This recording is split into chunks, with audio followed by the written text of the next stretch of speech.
Hi, it's Anne-Marie from Charmed Life Therapy again, back with another little chat about all things hypnotherapy and also spirituality, and that's kind of what I want to talk about today. Because at the back end of last year, I discovered for myself A Course in Miracles, and I don't know how it's evaded me all my life and only just popped up recently. But I think the course is probably one of these things that you discover when it's meant to be for you. I think it's something that a lot of people pick up and start and don't get on with and come back to it later in life when it makes a lot more sense. So kind of this thing, I guess, has been around since is it the 70s? But I'm just kind of just discovering it now. So I just wanted to have a little talk about kind of the overall understanding I have so far of it. And it is one of these things that you kind of have to just practice, not necessarily expect to understand all of it. But why it really, really appealed to me is that it really ties in with my work as a hypnotherapist, because as a hypnotherapist, it's all about retraining and rewiring your subconscious mind. And that's essentially what A Course in Miracles is. That's why you do it every day, why you have the lessons and the workbook and all of that, is because that's what you're doing. You're rewiring your mind. And it's also that thing of which I work on, of not listening to your ego mind. It's about tuning out your ego mind, recognizing your mental chatter and what's not serving you. So A Course in Miracles, and I'm not going to talk about it as if I'm an expert, because I'm not. I'm only kind of like halfway through my first year, and I think with the course, it's probably one of these things that isn't just a year thing. I think people become lifetime students of it and just pick it up and open it up much like you would a Bible. I guess some people might be kind of put off with it in that it talks in terms of God. But you are encouraged to substitute whatever word suits you, if you like. So if love suits you better, if source suits you better, if universe suits you better, you can always substitute that, whichever is your all-powerful deity or source or whatever you want to follow. If you believe in creation or there being a creator, you can just apply your version of that to it. So it's also very much what I put into my clients in terms of you're not different from everybody else. You're not this isolated entity. You're not disconnected. A Course in Miracles is all about that we are collective. We are from one source, if you like, and also this idea of that we are conscious creators of our own lives, and the world that you see is kind of just an illusion because it's based on the thoughts going on in your mind, because whatever you are thinking, you will see in the world reflected. So it's like energy flows wherever your attention goes. If your attention is on the negative and what you lack, then you will see more lack and you will see a very dark version of the world. But if you can put it on the positive and put it on and see love in everything and in everyone, then your whole world will change and you will really only see the good. I mean, we prove that to ourselves all the time. If you say to yourself, I want to see, I don't know, so many butterflies today, you will go out and you'll see butterflies everywhere, or you'll see it on a book, or you'll see it on TV, or you'll see it on a magazine, because you've just told your mind what to look for, and your mind literally just does what you want, what you tell it to do. So if you're spending all your days telling your mind to look for the negative, or things are negative, or everything that happens to you is negative, that is what you will experience. And A Course in Miracles also talks about grievances. And grievances also ties in with this thing of victimhood. And victimhood is definitely one thing that I work on with my clients a lot, because it's something that I suffered from, and I'm kind of very hypersensitive to it now when I hear other people using it. When you talk in terms of things not being available to you, or life always doing things to you, or people do, or in terms of that, or in needing to be rescued by somebody else, that or you have to look a certain way in order to get the right person who will rescue you, who will fix your life. You know, if you're living life as a damsel in distress, you're taking away your own power all of the time. You're telling yourself that you're not powerful, and as the Course would tell you, you are the creator of your existence. So if you want to see something different, you have to be that now, and you have to recognize that the things that you're telling yourself are purely coming from the ego, and your ego mind is basically just based on all of the hurt and all of the pain that you've experienced in the past. And what your mind will do is use all of that as a database, collate it in the present day, and try to predict the future with it. And it, of course, when it's the negative stuff, and it's like stuff that felt threatening or isolating or vengeful or whatever it was, it will try to tell you that's what your future looks like. And if you go with that, then your future will look like that, because you're looking for it. You know, you're looking for it all the time, and you will see evidence of it. So the Course talks about this idea of living your life as if everything is a grievance, and working to condition that out of yourself. And it can be quite, this is why it needs to be done over at least a year, because these themes of letting go of grievances is quite hard to do, because you imagine we're walking around judging things all of the time as human beings, especially with social media and the access we have to people's lives these days via social media and other things.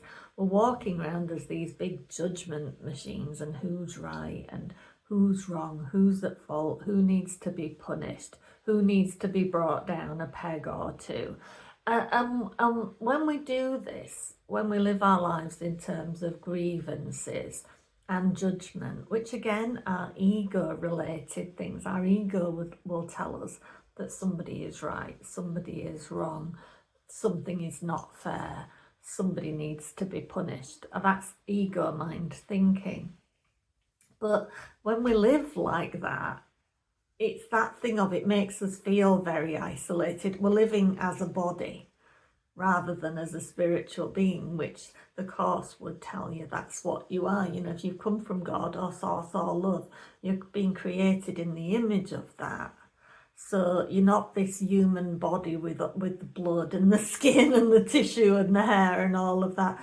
But if you do grievance and judgment as a life choice, as a thinking choice, then you are always looking at bodies. You're always judging people's bodies and people's thought processes and the way they present in the world. You're not seeing through to the heart of them. You're kind of just judging that surface level thing, which is not what they truly are. You know, and the thing is that people will present to you like what you're seeing is just like a collection of their hurts and their sufferings and the things that have been done to them. So if you don't like a person or you struggle to get on with a person, you're having a visceral reaction to that surface thing that annoys you, but you're not seeing past that to what they might have experienced in their life, which has led to them showing up like this in the world. And again, all of that kind of ties into my work, because some of my work deals with neuro-linguistic programming and looking for ways that you can build rapport with people. You know, I've had it myself where I've gone into situations which could have been very inflammatory, whether somebody's, you know, where you might sometimes have a dispute amongst neighbours or something like that. You know, things escalate quite quickly when we live as human minds, don't they? You know, people take umbrage very, very quickly. But if you can, like, get on the same wavelength as somebody and see it from their point of view as well, and have an open-minded discussion and look for that way that you can compromise and everybody comes away happy. You can often come away with a friend, you know, or you've changed somebody's perspective on life, or you've helped them feel connected, or you've helped them feel not overlooked. You know, it is that thing. The Course will help you see that you are powerful, because literally with every gesture, every smile, every tiny kindness, every willingness to see beyond surface, you have the power to change all of the lives around you. And in changing all of the lives around you, they go off and change somebody else's, because they go off and deal with somebody else differently. And it's like what we've just said, that your whole life starts looking very, very different. But it does take training, this idea of recognizing when it's your ego mind talking, recognizing when you've accidentally slipped into grievances and judgment, and cutting that off of the pockets.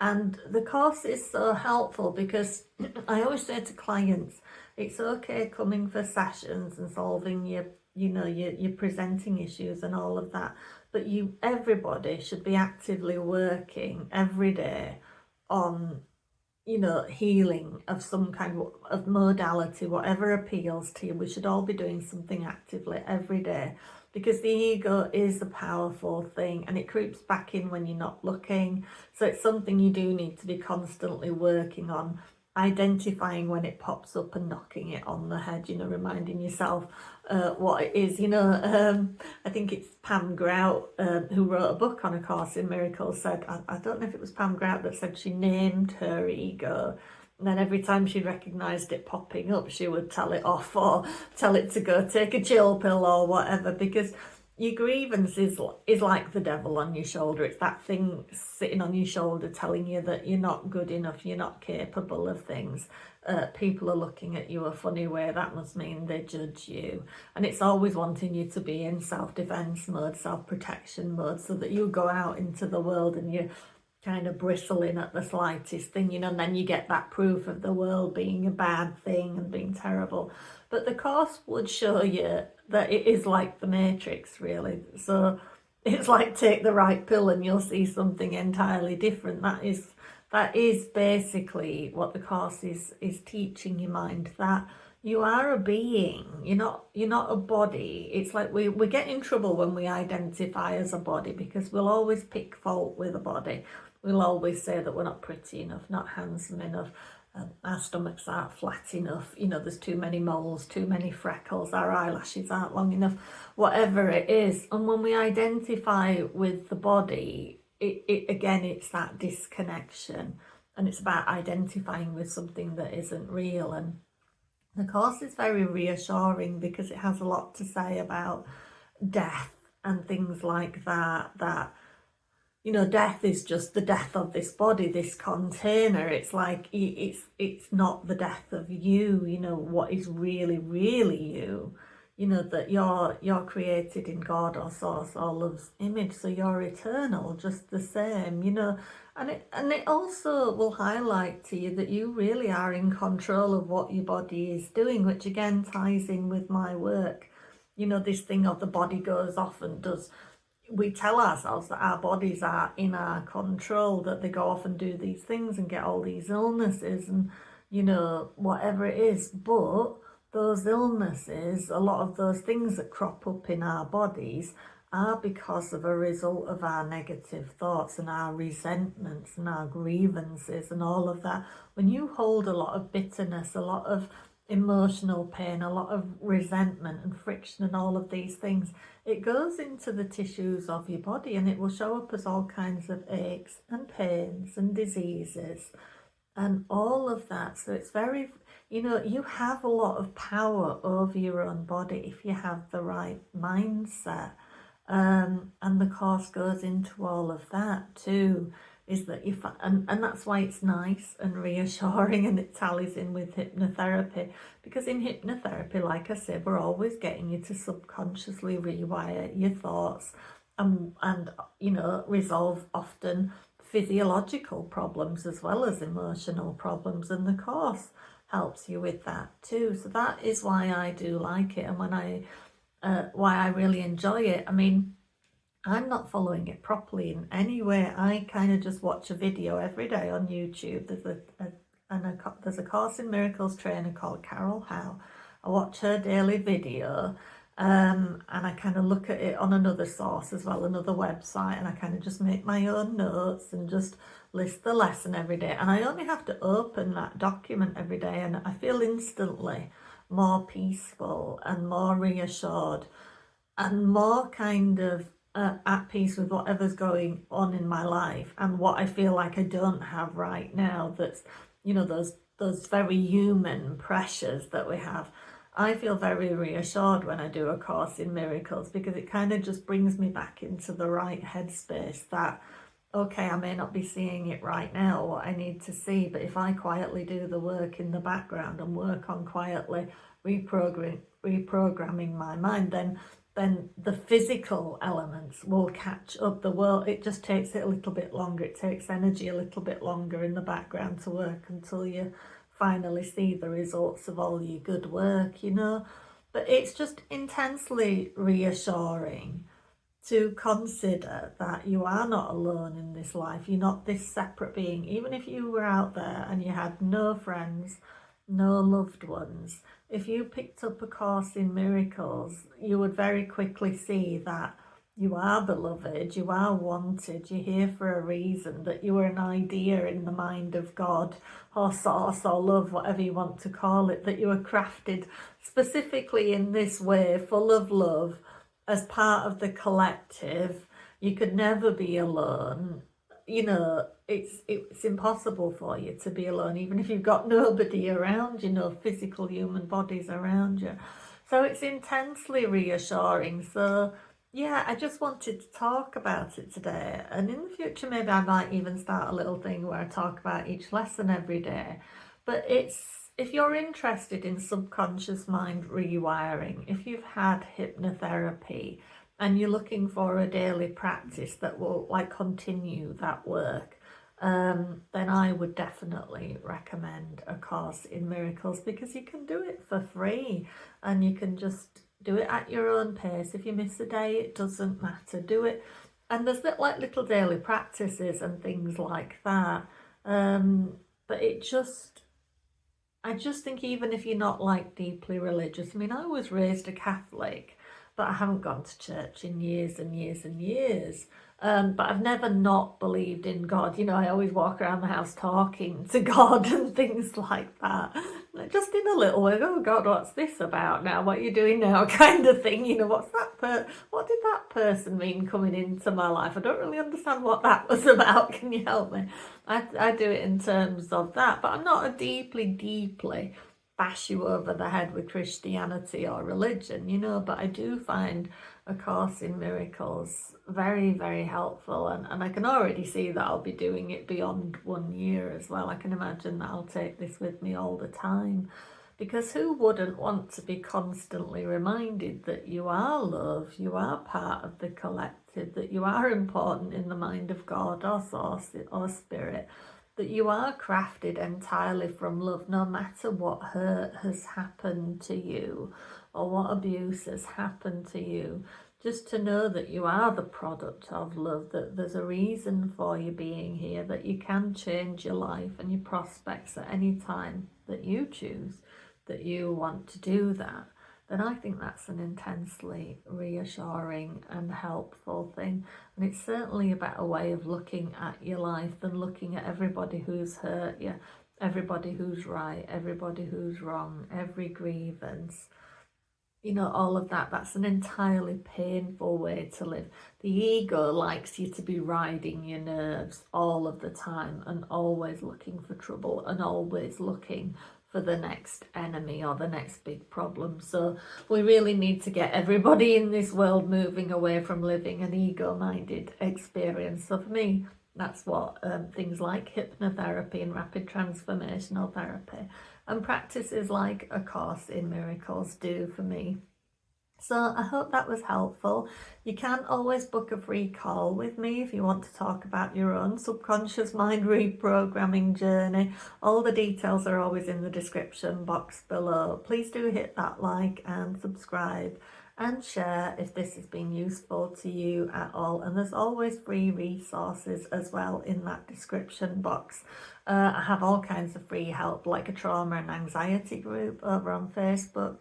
There's a depression and anxiety masterclass.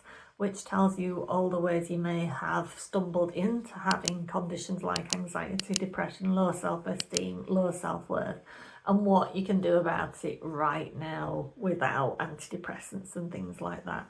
So please do check out that description box, and thank you for watching and staying to the end. I very much appreciate it. See you later.